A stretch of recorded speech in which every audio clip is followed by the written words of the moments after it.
বলতেছে তোমার আমার বাবার নিয়ে আসবে, আমার বাবাটা আমার বাবা আছে প্রশাসনকে দেখবে আর সবার কাছে তো আছে। দেখেন আমার একটি মাত্র বাস যে কথাটা বলে যে আন্তাজের বাইরে কলম কোনো গাও নাই, আন্তাজের বাইরে কলম কোনো সেইভাবে দিতে পারি না।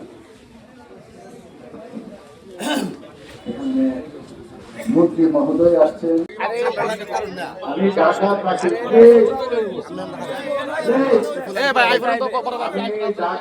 আমি দেখতেছি না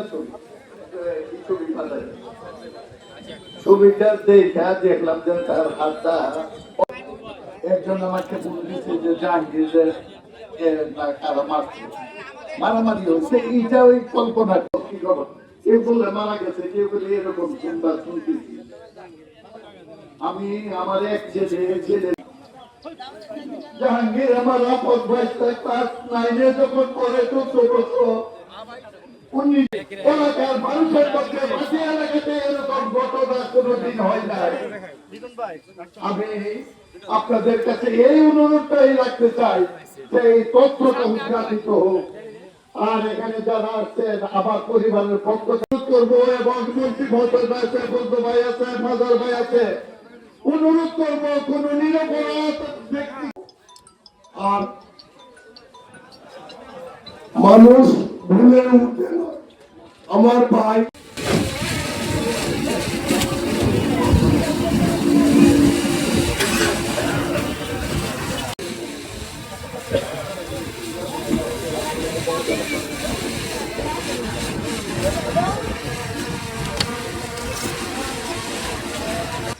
الله أكبر.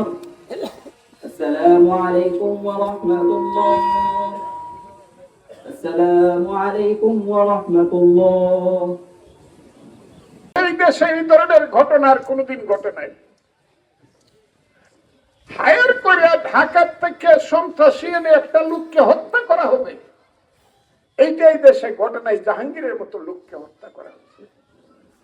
আমি বাড়াবো না কথা, তবে যদি আমি আরো সরকার অত্যন্ত গুরুত্ব সহকারে প্রতিটা হত্যাকাণ্ডের জন্য কাজ করে যাচ্ছেন।